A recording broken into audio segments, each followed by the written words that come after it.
what's going on, Queen Anne Baptist family and friends? How you doing? How your mama doing? Good to see you virtually. Oh, how your mama and them. Everybody, How's everybody. Good to see you. Yes. I'm Reverend Alex, And I am Pastor Victoria. and we are back for our final podcast episode of the Chosen series that we've been following and watching and just kind of communing with and sitting with. And yeah, it's been fun. It's been fun. Yeah, I think 8 so. weeks plus weeks, actually. Yeah, so Yeah, it's been good. Been good. Yes. So this episode is called I Am He, where Jesus announces who he is. So yeah, what'd you take of it? What were some of your thoughts? Gosh, I feel like I watched it 3 times. And I kept having to stop and pause because there was just so much in there. Yeah. That it was, I didn't even know where to start. I think, where should I start? What stood out for me most? What were some of your annoyances? Let's just go there. Oh, where are my annoyances? Okay, let's just start from my annoyances. So it does start out with the Samaritan woman, right? Or is it? No, it doesn't start. It ends with her. Yeah. It ends with her. Yeah. It starts with. It starts with the banquet. That was like the very first scene. Oh, yeah. okay. Well, I was annoyed with the. You can go wherever you want to go, though. Don't matter.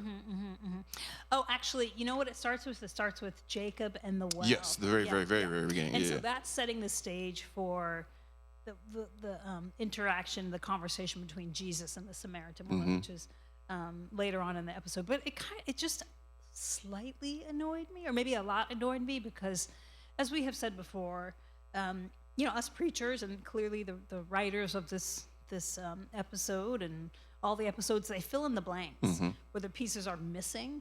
And so everyone just likes to make this poor woman, the Samaritan woman, out to be some kind of, adulteress or something. Like, it's her fault. She's been married 5 times. There's always a judgment that's kind of underlying the text. And the reality is, as you know, like in those times, and maybe even now, I think actually now that I think about it, my sister has informed me that only the man can really divorce. So the fact that she was divorced 5 times is they divorced her. Exactly. And so we have no idea why. Maybe she couldn't have children. Maybe she was too outspoken, as they tried to portray her as someone who was like held her own and talked back. And she does that with Jesus. She does it with the guy at the market. She does it with her current husband in one of those first scenes where you see her. But there's so many reasons why she could, and maybe she did have an affair. I don't know. Maybe they had an affair. Right. So we just don't know why she had 5 divorces. But I just don't like that they portray her as like someone who, is potentially it's her fault. Yeah, exactly. She's to blame. Exactly. Yeah. Maybe one of the husbands died. People didn't live that long back then, So it's like you got married super young. You died around like I think mid-30s or something in those time periods. So it's like, to your point, there's just so many reasons why she could have been outcasted, or she could have 5 husbands, and we just jump to the worst things. Isn't there a scripture where it's like talking about someone's questioning Jesus, or like who's in the afterlife?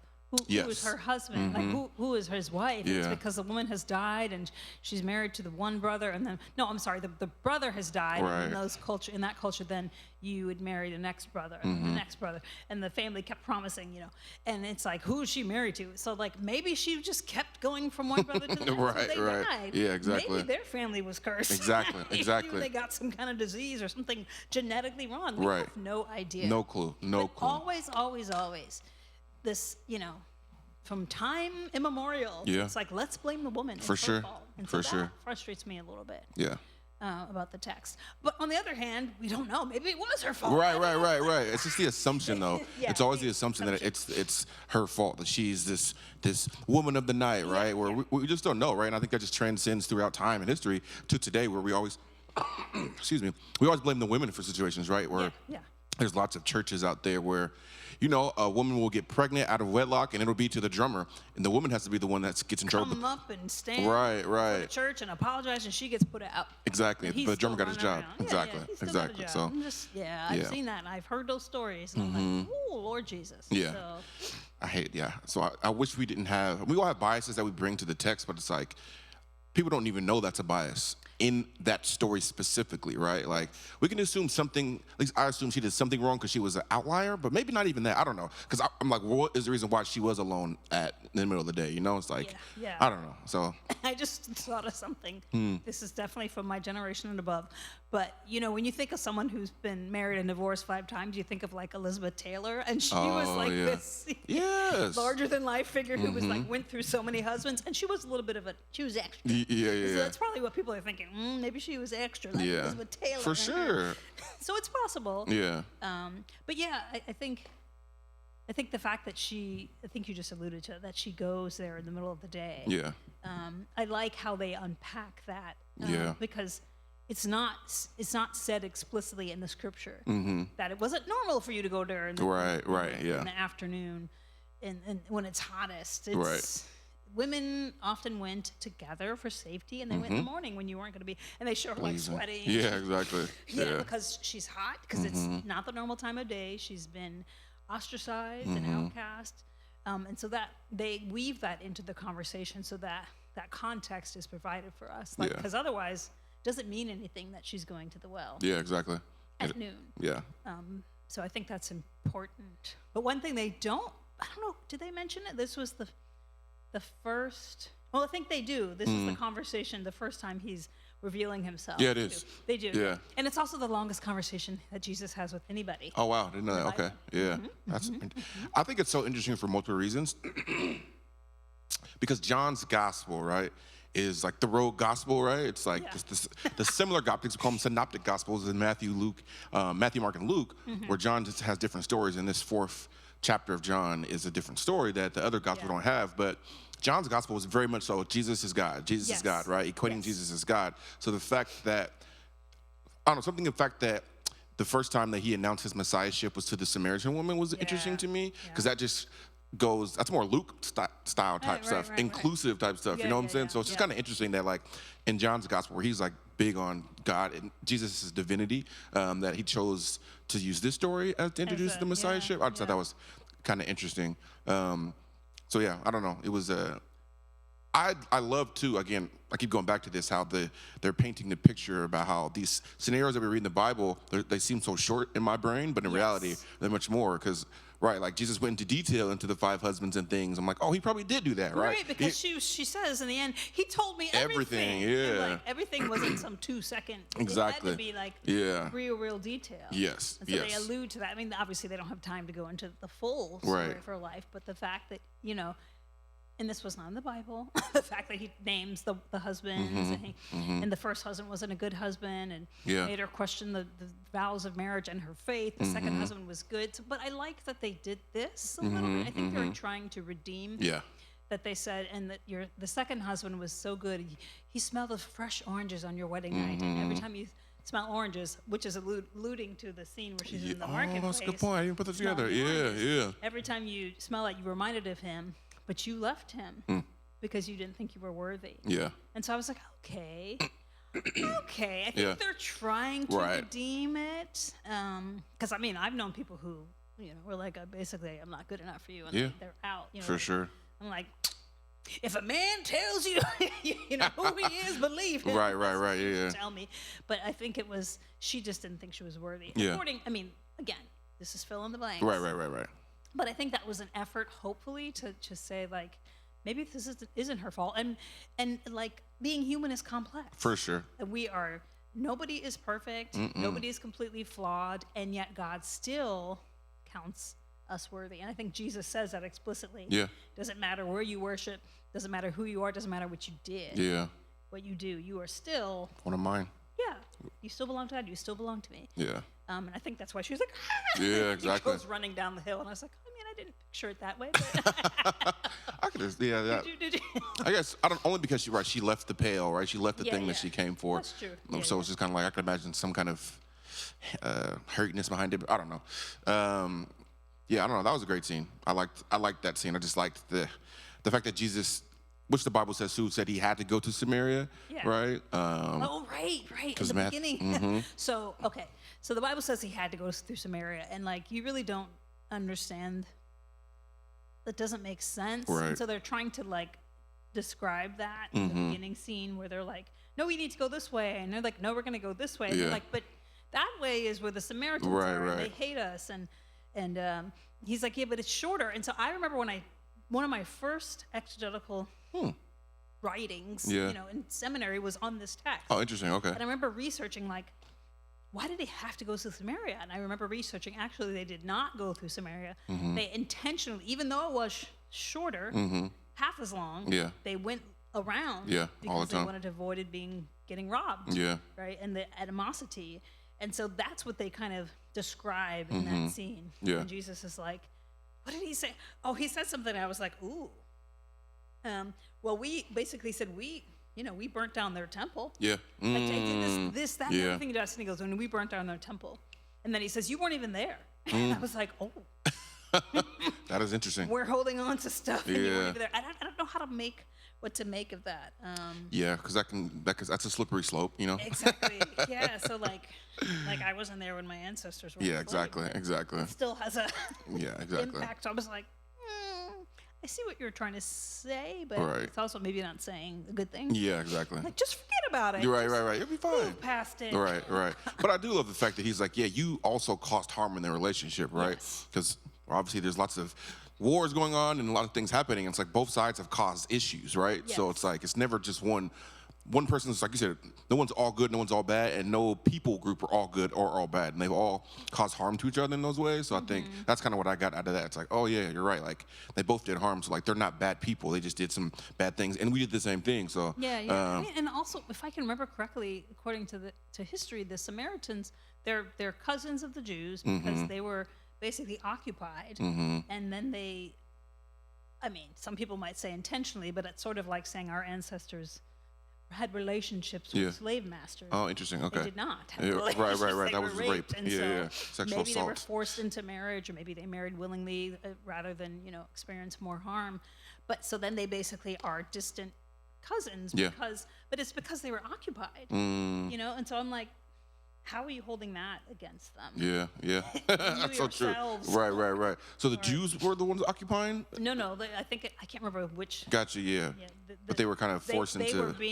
The Jews were being occupied, and they started intermarrying. And so Gotcha. Okay. The Old Testament talks about don't intermarry and don't do this. And so I think the Samaritans were a group of people who did intermarry, who chose to, and so that's how they became a different sort of race. Not race, but right. People group or whatever. Yeah. Sort of like Muslims and Jews today. Cooking with hot. The grease is hot today. I'm just saying. It's true. No, it's so true. It's so true. I don't want to go down that path, but yeah, it's true. And like, I know this is very, kind of corny, but we all come from the same blood, right? Like, I don't know, right? Obviously, there's lots of layers and context to that, but like, at the end of the day, we are all somehow, some way, in a distant way related. Well, but it's also interesting because Nicodemus brings up Hagar in another part of the story when he's talking to or his wife. He's talking to his wife. They're like kind of going back and forth. He has to do a speech. He's getting the highest honor for his order. Yep. And she's like, "Oh, you're always so good at basically off the cuff or planned speeches," and they're just sort of looking at each other and reminiscing, and they reminisce about Sabbath and their mothers, and like I think she's saying, "I want to be back home, right? Around the things that remind me of our people. It's about family," and then the conversation goes to, "Remember our mothers? They'd be so proud of you." Yeah. And then Nicodemus remembers. He's like, "Yeah," and she used to always tell the story of Hagar. Who had to do some things against her will that she didn't want to do. And I was like, oh, snap. It's interesting that he's mentioning Hagar. Yeah. Because then what he says there, I have it written down here. It was actually really an important line. Where is it? Something to the effect of, the wife says, but we find that God is always with us. Yeah. Even through these hard and difficult times. Saying that she had to go through some things that she didn't want. And so for all of you who don't know the story, Hagar is the servant of Sarah. And Sarah and Abram and Sarai Yeah. were, what is it called? Barren. Barren. And so even though the Lord said you'll have children, Sarai takes matters into her own hands and takes Hagar and gives them to her husband. Basically rapes her, and she Literally. gets pregnant. And that's the line that supposedly where the Muslim folks come from. Ishmael. Ishmael. So her son Ishmael is the line of the Muslim folks, and Abraham's son Jacob. No, Abraham, Isaac. Isaac. Jacob's after Isaac. Yeah. Isaac is the Jewish, right? So that's why they're cousins. But I thought he basically says to her, the point I was making was, she says, and God is with us in these hard and difficult places. And he says, I wonder if God sends us to these hard and difficult places. Oh, Right? I didn't just pick that one he up. says, Okay. maybe God sends, because I think what he's grappling with is like, Jesus has just asked me Yeah. to come with him. And it means I have to give up my life. And this is, and like wifey, because anybody who's been married or with someone long enough, you can start sensing what your Absolutely. partner's thinking or feeling. So she says, I love my life. Yeah. My For sure. family. Yeah. What you thinking? For sure. You've been talking before about how you want to stay longer. We're not staying longer. We just had a grandchild. Right. I love my life. And he says, I love it too. And so then he's just torn. Yeah. But I think it's interesting that he mentions the Hagar and the. Yeah, I mean that's the through line, right? Like Yeah. I didn't even put that together at all, right? Like Jesus had to go through Samaria, right? Like sometimes God sends us into hard seasons, and I don't even know if right. I think hard seasons just happen, Yes. right? Like and like in order to get to the good, sometimes you have to go through hard times. I think about my kids with oranges, right? Like in order for them to figure out how to eat the orange, they gotta get through the tough out exterior. You know what I mean? And I think It's so good and sweet. but it's good and it's right and it's nutritious. And I think that's just like life. That's a very trite example, but it's true, right? Like Yeah. sometimes you have to go through. Actually, most of the time, you have to go through some hard times. I think about school. Yeah. Getting a degree. There's some hard times you got to go through in order to get to the good, to get the degree. And I think Jesus is testifying to that and having to go through Samaria, and then even the correlation to, right, what the rabbi said, what Nicodemus said. So I don't know. It's just unfortunate. I don't know if it's unfortunate, but it's a fact, I should say. Yeah, and I think what's the problem with sort of evangelical Christianity is Yeah. that there's this, and like prosperity Yeah. preaching is that there's this erroneous belief that somehow if we become Christian and we have faith and trust in God that we won't face trials. Yeah. And like there's so many scripture like stories that are clearly that's not true. That's Yeah. not their way. That's not, that's what Jesus says to Eden. Like, oh, it's not our way. Eden is Simon's Yeah. wife. And so it's not our way for things to be easy. And the Bible talks about like, it's not going to be easy. Yeah. But, In oh, this I'm life, with you to the will ends have- of the earth. Yeah, you yeah. will have, right? Trials and testimonies and tribulations. Yeah, and But this take heart. Yeah. story, I mean, he keeps saying that too. Like, you think this is going to be easy? If you think Yeah. this is going to be easy, if you question everything I say, Mm-hmm. because it's different than what you expect, Yeah. it's a different road, a different journey, then we're going to just annoy each other. Like, that was a nice way to say. Yeah. I would say even further, like, we're gonna have a hard road because you're going to continue to be challenged with things, Yeah.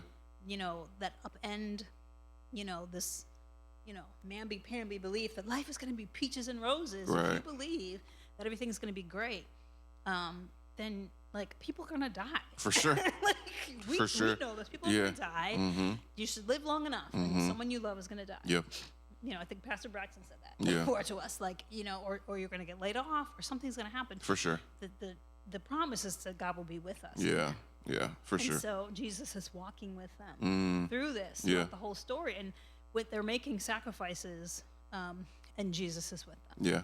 And I think too, it's important to nuance the fact that like hard times are going to happen because that's just life, but also there are self-made hard times, I'm telling you. right? I think we're entering that hard time with Yeah. Snap being cut on Saturday, right? Like that is literally human-made catastrophe, right? Where I was at an interfaith conference in Chicago. I think you've been to it before too, and I was Yeah, to you, and people were just kind of talking about what the work that they did, and someone used the term food apartheid instead of food desert.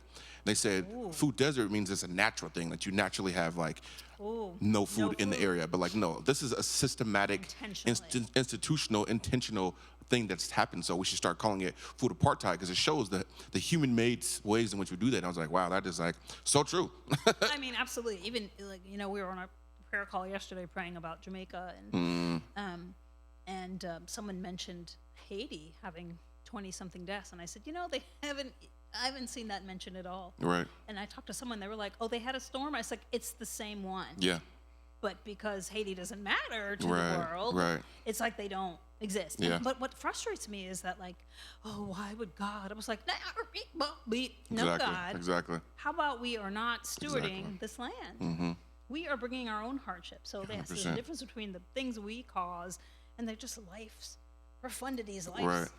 the you know, regular stuff Yeah. that happens. And not even just putting on people in power. Sometimes we just do stupid stuff. I mean, sometimes we get Trump put did it, ourselves. the devil did it. Yeah. No, we did that. You didn't, do the right thing. You stepped out. You did all, you know what I mean? Like, you didn't do your homework, right? Like, I talk to my 16-year-old about that all the time. Like, no, you did this. You're tired because you stayed up all night. Like, you knew this was coming. You knew morning was coming. So Yeah, I mean, it's like Simon in the very beginning of the season where I think he's like gambling, basically betting Yeah. on himself. He's boxing, and all of a sudden now you're like in debt. yeah, You exactly. gambled away Exactly. your tax money. Exactly. You can't be blamed the man. I mean, Right. yes, there is also the circumstances of being For sure. occupied, but you gambled. exactly. Exactly. Yes. So let's try to avoid the man-made problems. Yeah, for and sure. Just, be with the God who walks us through. I mean, and the reality is, even when we're unfaithful, God is faithful and will walk with us through the crap we Yeah. create. Yeah.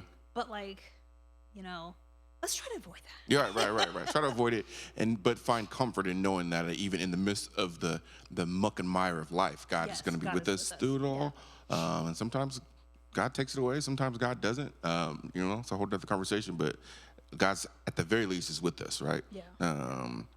I don't know where I just was, but somebody brought it up. But the fact that I was with somebody through it all made it feel better, and I was like, that's God, in the long and short of it. So, yeah, that was I don't know how we got there, but Neither do I. but here we are. What are some other parts that were? I found the healing. I wanted the healing of Eden's mother to be more something. Yeah. But it didn't have the same effect that like the other miraculous story. Yeah. The fish. Right. I was Right. weeping about the fish, and I was actually talking to your friend, the videographer. Okay. Yeah, The Adrian. Chosen, and he was like, yeah, made me feel a certain way. That one scene when Oh, he watched it too. yeah, he's Oh, been wow, I didn't know watching that. it. Okay. Oh, probably a while ago. Yeah. But we talked about it. He was like, yeah, that one scene where Jesus comes, Simon and the fish, and I was like, oh my God, like, they're just some of these scenes are or the healing of the man, with the paralytic. But this one was just sort of like funny. Yeah. And Yeah. she gets up and serves him. I'm like,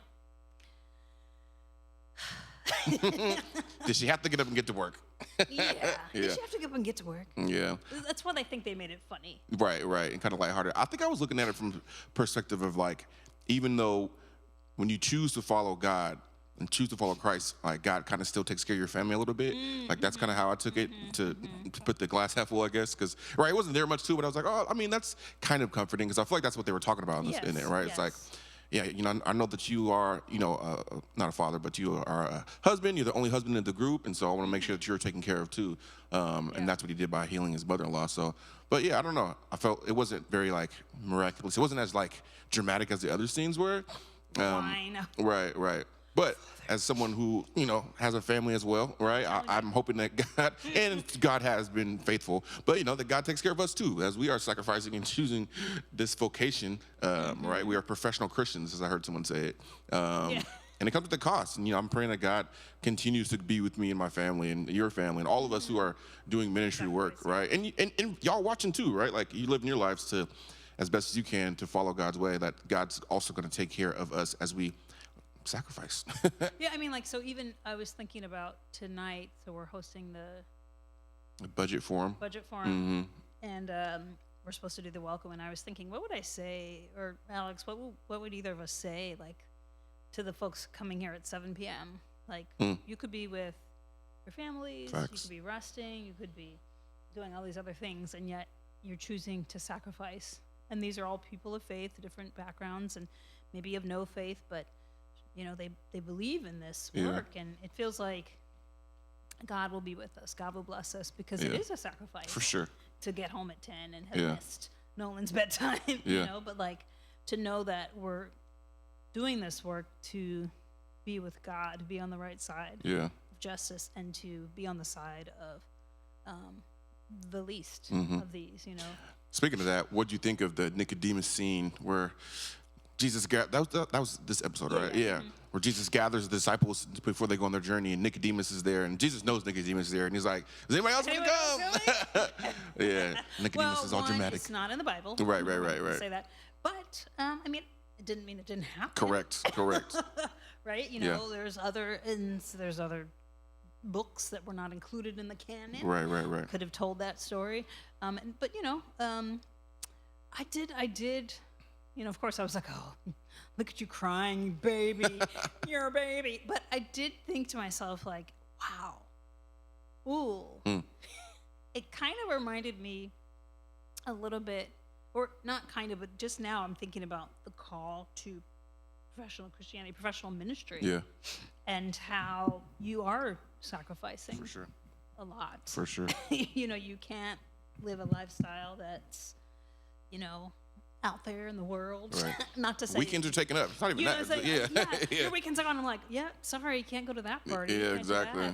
Or you have to really plan things, and you have to, just a little jokey joke.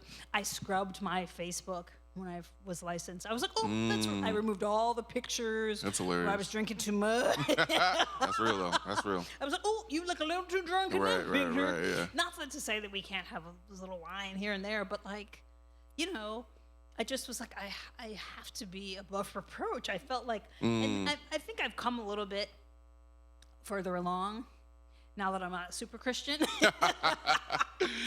But like, there's this idea of like giving up something that is really hard to do. Yeah. And I remember feeling the weight of that, and just, a lot of people I know are like running from this. No, I don't want to be called. Right. And so I felt a little bit of that. Push and pull that Nicodemus was experiencing, like, but here's my family and my wife and my life, and like, this is almost like him saying he's not Jewish anymore, like in his mind, for sure. This blasphemy for this person to be calling himself God. Yeah, because if I'm correct, and I don't know if I am, and if I'm wrong, whatever, like I think rabbis, right, like were priests in the same way, in that your father, like that was the lineage. That's what your parents did, right? So like, he was going to leave something that he was like, probably a fifth generation preacher. We say those kind of things. Like that's what he was born and bred and did his whole entire life. Like even literally like from birth. And so, and to leave that was probably difficult. Well, not probably, it was difficult, right? And so just received the award. Exactly. The highest honor from anybody in the sect, they said. Yeah. And now you're like, just kidding. Yeah, exactly.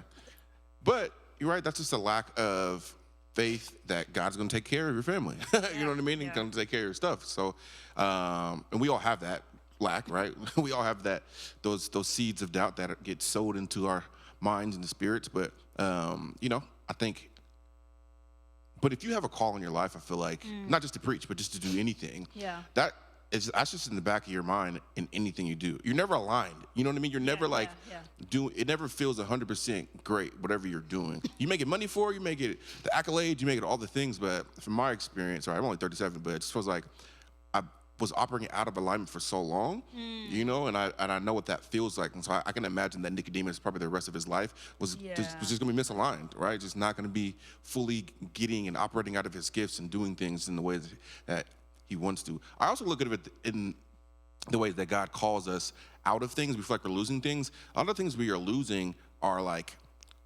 the things of the world, right? Like the riches of the world, or even the ability to, I don't know, like operate as we're kingdom citizens that live in this world, but like the things of this world we hold on to, right? Because they give us something, and I feel like God is calling us out of those things, right?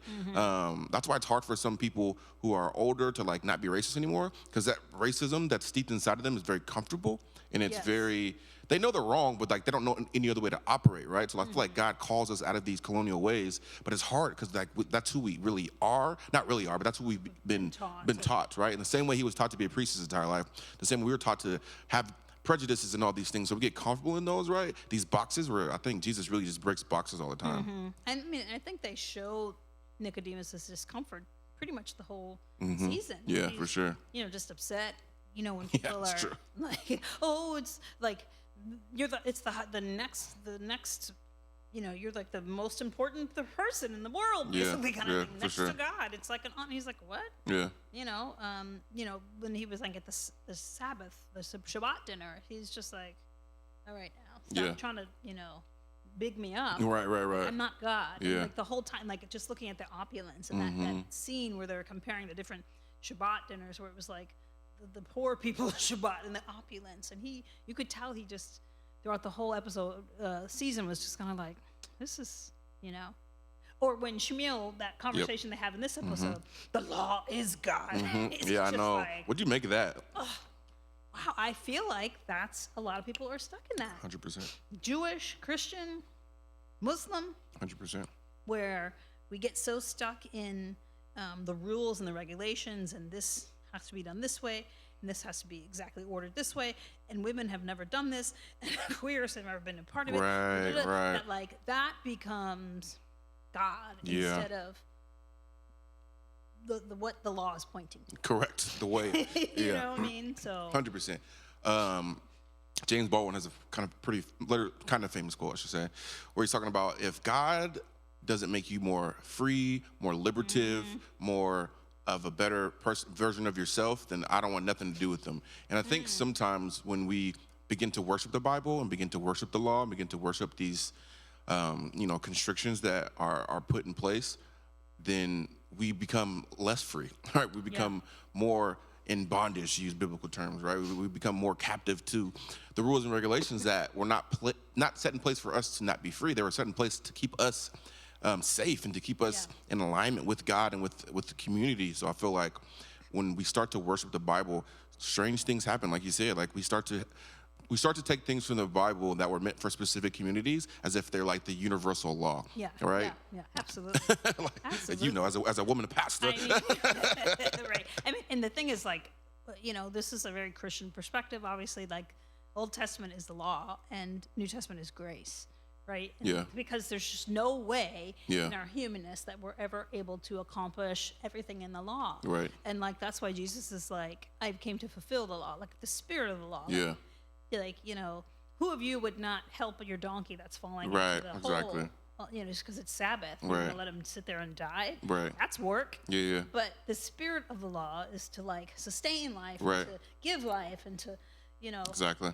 And like you're taking away life. Right. And it's not to say that like Hebrew Bible and Jewish people are bad for like following the law, right? I don't want people to misconstrue what you're saying at all. Absolutely. But I think just like any religion, right, we get so stuck to the letter of the law that we don't follow the spirit of the law, to your point, right? So just want to make sure people don't take things out of context. Don't take things out of context. That's not what I'm saying. Right. Like, but yeah, I mean, this, especially just for Christians, like just how we worship the Bible, right? Like, this is my Bible. I say what it says. I believe it what it says it does, and all these things. And it's like the Bible points to something. It points to a way of being. It points to a person in Jesus who we know as the truth, the way, and the life. But that way is not one way or the other. It's contextual, right? Like, it's just so much more, right? Like, once we break God out of the box that we put God into, like, life just becomes so much better when we realize that, like, gay people aren't weird. They just love differently than we do. You know what I mean? And, like, we're so... Did I tell you about my son's school? I won't say the name of the school, but they have chapel on Thursday mornings. I might have told you this story before. And one of the first things they do is they do the pledges. Yeah. And they have 3 of them. Pledge of allegiance to the flag of the United States of America. I will obviously never forget it because I grew up here and went to school. So I stand and I pledge allegiance. And then the next thing they say is, I pledge allegiance to the Bible. And I said, oh, hell to the no. I sat down. I made a big thing of it too. I said, nope. Nope. And they pledge allegiance to the Christian flag. I'm like, why would I ever pledge allegiance to the Christian? What does that even mean? And the Bible? Yeah. I don't Wild. pledge allegiance to the Bible. Wild. Because the Bible got some interesting things in there. I Wild. pledge allegiance. I don't even pledge allegiance to Jesus. I believe. Yes. Like, what does it even mean? I mean, and even the first point, right? Like pledging allegiance to a country. Yeah. Like I was thinking about this on social media right now. There's a lot of people, Black Christians, denouncing like calling the Black church like ethnic idolatry. There's like a lot of right-wing evangelical thought and theology has seeped into the Black church in certain spaces, and they're like, you can't call yourself a Black church because that's like ethnic idolatry, and like they're like denouncing like their fraternities and sororities because they're like, it's wild, right? It's wild. But it just makes me think, right? Like we're denouncing our Blackness and we're denouncing our fraternities, but we ain't gonna denounce the country, this country that has enslaved our ancestors. We're not gonna denounce the ways in which that we are going about bombing other countries. Because I think it's funny. No, I know. Yeah. But like we are, like we want to denounce everything, but needs to be. We want to denounce everything that does not need to be denounced. But the one thing that does, we won't do it. Right? It's just like, why is that not the through line? So I don't know. I just think. Or what about the reality that why are there Black churches? Yeah, exactly. Answer me that. Yeah. Where'd they come from? Because we weren't allowed to worship alongside white folks in church. Exactly. They made us sit up there, or we couldn't come to church, so we started our own churches. Yes. So now you're saying we shouldn't have it?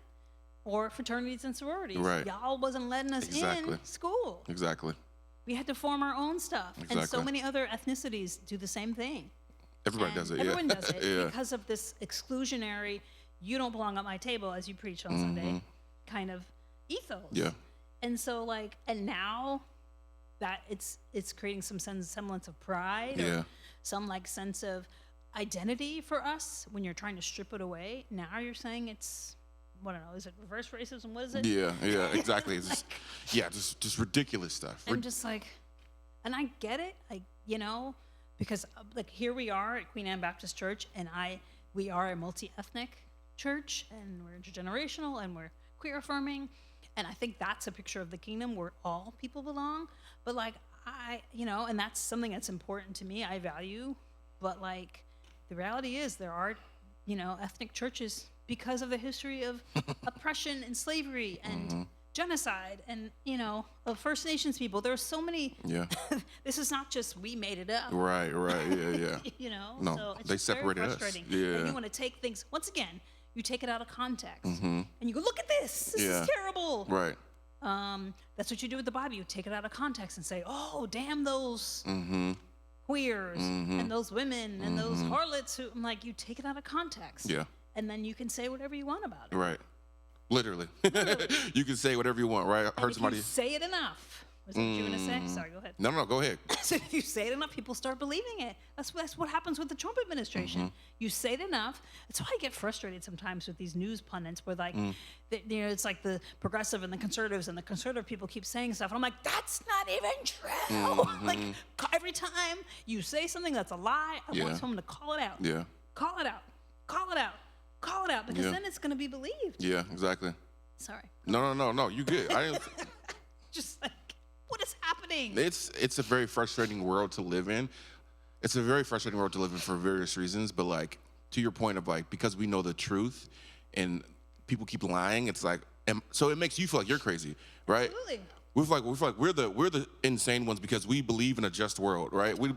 We're the crazy ones because we believe in a multicultural church. We're the crazy ones. It's wait, but y'all made us this way. Yeah, what are so it just feels crazy making is really what it feels like this world is that we live in right now. And it truly comes from this fundamentalism, following the rules all the time type of way of thinking, where you create narratives and you pull text out of context, right? I heard somebody say that anytime you hear a text, the Bible, the text without the context, they're preaching from a con. And I think that is just preaching so true. It is a con because you're taking things and putting in places that don't belong. But I feel like the answer is kind of getting back to is what you said, that Jesus is calling us out of that and calling us into maybe some of the sacrifice of freeing ourselves from this kind of thinking or this way of being, or to helping us to learn, to educate ourselves, to be with neighbor, to try something different. I mean, Yeah, exactly. this story keeps talking about, well, get used to it. It's going to be different. Yeah. Not going to be, it's not going to be what you're used to. It's different when you come to Queen Anne Baptist Church. It's not going to be normal. Yeah. You're not going to have gospel all the time. Right. You're not going to have CCM all the time. You're going to have different ethnicities and then sitting across from you and around you, and it's not going to be always familiar. And yet there is something familiar about it. And so I think that's what Jesus is like, calling us out of those comfortable ways that actually have been harmful For sure. for so long. And it's hard for us Yeah. individuals to do 100%. that. And that's, I think, what's showing up in Nicodemus. And it's even showing up in the rest of the characters who are Yeah. like struggling with the tension, like Matthew leaving his all that money, Yeah. all that loot. Yeah. I mean, and like you said, I think you alluded to this, like, rich folks are like, this is oppression. Yeah, Because for you're sure. asking them to give up all the stuff that they've had. Yeah. I want to be able to just go on vacation whenever to, Yeah. to get my yacht and, Yeah. and like, to imagine that you'd have to get a smaller yacht. Oh my gosh. Exactly. You know what I mean? That's just Exactly. like, this is a hardship. 100%. Yeah.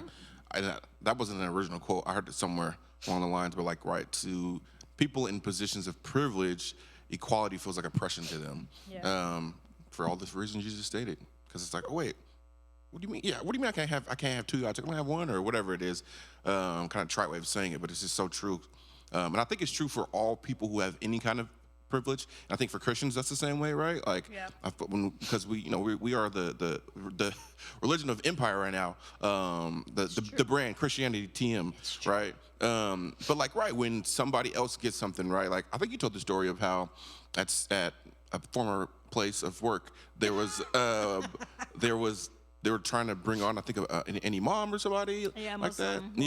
Yeah, and like folks got all kind of out of sorts about that a little bit Yeah. because it was a Christian university. So it's just like, why can't we share? Like, like, is Christianity gonna go away all of a sudden because there's a Muslim person at the table now? So I don't know. There's so many ways in which we. I know, and I would say, how about maybe the religious diversity campus minister should not be Christian? Yeah. And they're like, Right. Like, now I'm not trying to, this is my job. Yeah, I don't exactly. want to lose my job, but like after me, maybe we consider a Jewish person or a Muslim or like a Buddhist. Yeah. This is religious diversity. Having a bunch of Catholics and then a Protestant Yeah. is not, not that diverse. diverse. It's not diverse. We all believe in Jesus, that he died, Yeah. and rose, Right. with Even all though power. Catholics leave Jesus on their crosses. I don't really understand that. I don't. You mean in the crucifix? Yeah. I know. I Because don't- I tell them, it's like, he's not on the cross. Exactly. That's the whole point. That's the whole point. Like, Yeah. But anyways, we digress. we digress so much. Yes. I think last time we were talking, you were mentioning something about, the interaction with Gaius and Matthew's parents. Oh yeah, that was this episode. Yeah. That was, Yes. You were So like, oh wait, that's next time. Yes. I yes, wanted to just this. bring that to your Yeah. remembrance. Well, just the scene right where, right? Why does Gaius go to that house? Is he telling them that he left? Like, for some reason, Gaius goes to Matthew's parents' house. Yes, because at the first scene at the banquet, it's at Matthew's house, and the Pharisees show up and they're like all upset, right? Yeah. And then Gaius walks over Yeah. Randomly. randomly, and I think he probably was on his way because I think Matthew had told him he's leaving. He's Oh, gone, okay. right? Yeah. So it just happens to all coincide at the same time. This is Hollywood, right? Yeah. Still.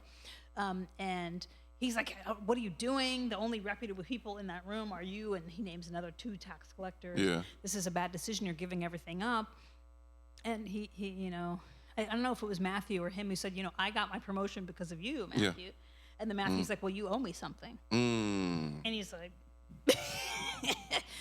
okay, what do you want? And so then a few scenes later, he's going to his parents' house. And Yeah. so what he owed him, the favor was to bring the key Yeah. to his parents' house Got you. Yeah. to say, your son has left to follow Jesus, Yeah. and he wants you to have his house. Yeah. Yes. Because they were struggling, having hard times. Struggling. Yeah. Yeah. But the funny part to me was when Gaius was like, oh, and there's somebody who kind of sort of likes your son. Yeah, right. Talk about himself, And they're like, being all weird. So funny. I thought it was funny. The banquet scene, y'all have heard my sermon by this point, but it's funny. Sunday morning, my first point was that everybody eats at the table. That morning, God gave me another point that was better than that one. I didn't tweak because I was like, I don't want to do that morning of, because it was less about everybody eating at the table. It was more about everybody being in community together, right? Because the people were ostracized. The tax collectors and sinners, they were ostracized from everybody. The bigger point was that everybody come together. I wish I would have said that more explicitly, but yeah, I just love that banquet. That's one of the reasons why I love that banquet scenes, because they get to come back into community. Because we live in such a world that's punitive and carceral, where people who do wrong and we send them away to prison, so they're like out of sight, out of mind, and we cut off community. And like there needs to be accountability, and there needs to be some harm reduction work done. But is that the way that we stop harm from happening? I don't think so. I don't think that's the way of Jesus. So like exclude and excommunicate folks from community all the time for things, you know. So that was like one of the things and that has. I mean, it's like they've done studies on babies that like when you and this was before there was rules about this, but they it was an orphanage, I think. I don't remember what what year it was, but it was an orphanage, and they noticed that the babies that did not get picked up or didn't have any attention had a failure to thrive. They had food, they had water. Yeah. They were warm. They were doing this to real life babies. They were doing to real life babies. And babies they didn't pick up and hold died. Even though they had the same food as the babies that did get comforted. Wow. And so they're like, oh, there's something about human touch and human interaction that is necessary for life. Yes. And so when you put someone away, listen, if someone killed Michael. There's nuance. There's nuance. You know, I might be like, send them to jail. Right, cut right. off their head, there's nuance. There's nuance. I mean, I don't know what I would say. Right. But like, when you send someone away for that long, it changes them. And you expect them to be better, but we know it's not going to happen. Right. Yeah. I mean, out of community and I'm a prison abolitionist, but I understand the nuances of it all. But the reason why I also feel like it doesn't work is because it's not actually stopping the harm from being done. Exactly. People go to jail and they become better criminals. So that's a whole nother conversation. And if they become more psychologically damaged.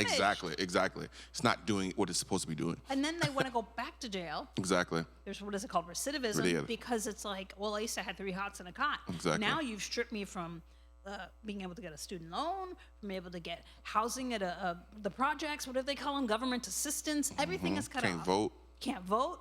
I can't be a regular member. I thought I paid my dues, and then I pay them for the rest of my life when I come out. So how do you expect this person to be a contributing member of society after you've stripped them of everything that makes you one human? Yeah, literally. You know, and it's done disproportionately to Black and brown people. Yeah, exactly. And so, well, we don't have slavery anymore, but we have slavery. For sure. The 13th Amendment says in the exception of jail. So that's still slavery. Yeah, I mean, there's cutting people off from community is the worst thing you could do to them. Point blank, period, right? That's why the harshest punishment is isolation, right? The solitary confinement, right? That's the worst thing, because you're literally by yourself, alone for hours and hours and hours and hours and hours on end. And again, there needs to be some tough conversations around harm reduction and what we do with people who do cause harm, because people do cause harm for whatever reason. But like, we need to rethink these things, right? Yeah. Jesus says in Luke 4, right? The Spirit of the Lord has come upon me. I'm anointed to release the captives, to set people free, right? And I think if we follow that, like, what does it mean then to have this carceral system here in this country, in this world? And we have the highest levels of incarceration rates across the entire world, but we're the safest country. Like, what is that? I mean, or even like, so I think this episode is certainly pointing out like the importance of calling people back into community. But when you think about, we think about like the social level, but then even our own families, where we have, we're not inviting that person anymore. This person can't, I had that happen in my own family where we didn't have Thanksgiving or any gatherings because my sister and I weren't talking. And it just created such a, like, our family didn't gather for like 3 or 4 years, 2 or 3 years. And it just felt like, why, like, don't we see the ways in which this is impacting our family, like our family system? And so, like, you think about it, like a microcosm and a macrocosm. Like, Jesus is saying this because it matters. Yeah, for sure. for our mental health, our emotional health, for our family health, like, for reconciling and restoring. It just feels like that picture was a picture of what God desires Yeah. for us. And I think that's why the church is so important. Like, I know people have found third spaces elsewhere, right? People have been harmed by the church, and I totally get it. And I think that's good and healthy for, obviously, the people in being community. That's the point of this part of the conversation. But, like, your spiritual health is still important, right? Yes. And I think I still do believe, that it's a hill that I'm going to die on, that people need a spiritual home that's just not themselves and their encounter with the divine. There needs to be a group of people that they come with on whatever basis it is that they can be with and fellowship with and share with. Like, that's a part of your spiritual health, right? To be with other people who believe like you believe, right? Obviously, we believe in Jesus here, but like whatever that looks like, that's one of the issues with the spiritual, not religious crowd, is that they can sometimes isolate themselves, and it falls into this individualism that this world wants us to be into. But I think, to your point, God is calling us to be in community with each other. And if we don't have that, that's centered around some kind of spirituality, like that's a recipe for disaster, right? Yeah. That's a spiritually dead people, which is like not what we want, which is not good. And get this, it doesn't mean that we all get along perfectly. Exactly, it's messy. Because Matthew tried to give Simon them whatever dates or something, and he was like, I don't want your stank Right, yeah. Tax collector. But they were still there. They were still there. Working it out. Yeah. So I was like, ooh, doesn't mean it's going to be, and I think that was one of your points. It was. It's messy. The table was messy. The table was awkward. The table was weird. Yeah, I mean, the tax collector's like, yeah, I mean, it's a messy place. I mean, I think about even our church, right? Somebody who would be maybe more conservative, right? Like, what does that look like? Not to say we're like centering ourselves on those type of people, but like, what does that mean for me to sit with somebody like that? Actually, I can, but like, not everybody can. You know what I mean? Because we're so politically divided these days. But it's like, what does that mean to like call each other in instead of calling each other out all the time? So I think that's what the table does. You know, and to say what you want instead of what you don't want. Say more. What do you want? Like, what is your hope for this community? Instead of like, I don't like this. Yeah. And I don't like these people. And I don't like that. Well, what is it that you do want? Like, for this gathering. Yeah. For yourself. Or I think about with like these protests. A friend of mine was Marilyn. She used to work at a former job. And she was like, I went to this, like, the protest, the No Kings protest, and it seemed to be like everyone was talking about what they didn't want. Yeah. And then when someone started, like, talking about, like, the vision, people just kind of got bored and started walking away. And she was just like, this is the problem.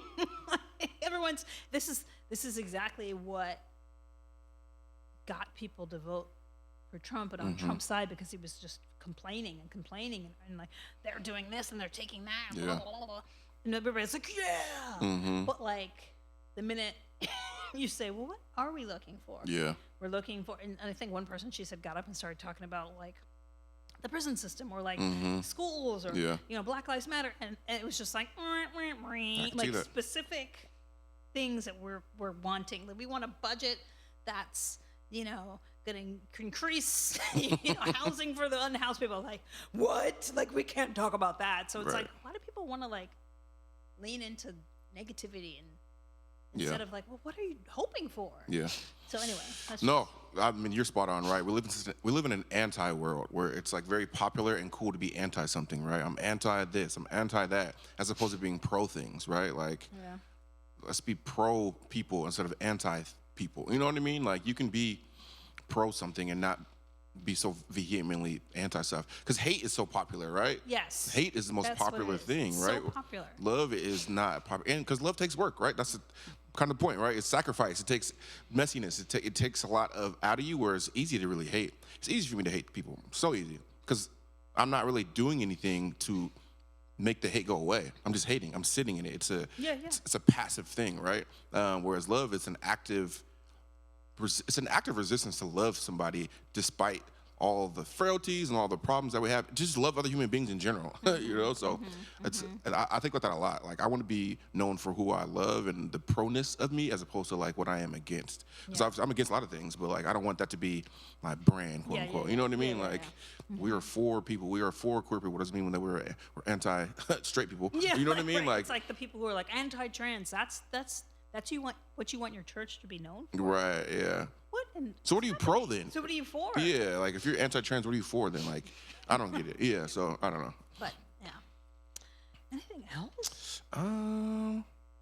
oh, actually, this was good. This was good. This I is know. good. I was like, oh, we Yeah. Oh, I guess the only thing I did think about with the scene with healing of Simon's mother-in-law was how much easier it was for Peter to probably follow Jesus after he healed his mother-in-law. You know, that was one thing I was like, oh yeah. I mean, I get that because that's not everybody's story. Yeah. But once you do experience the power of Christ, it's like, oh, okay, this is good. I can do this. You know. Yeah, it's easier, but how? Conversely, like, imagine how hard it is to still follow Jesus when you don't get the healing you want. I feel like we could have another full episode on this. For sure. For sure. You know, it's like, well, why did my kid die and yours make it through their COVID episode? You know, woo. Maybe that's the next podcast conversation since we're here. This is the last one over this one. We'll see. Hope. What is the sermon series? Yeah. Hope in helpless times. So. Hope in helpless times. Yeah. Anything else? That's it. Cool. Well, thank you all. We appreciate it. We will be back. We're gonna figure out probably back in the new year because holidays are coming up. Yep. But yeah. So hopefully you all enjoyed this. Please let us know. We'd love to hear y'all's feedback on what's going on. We will definitely continue this and kind of keep it going. So. Yeah. All right. Thank you. Bye. Bye.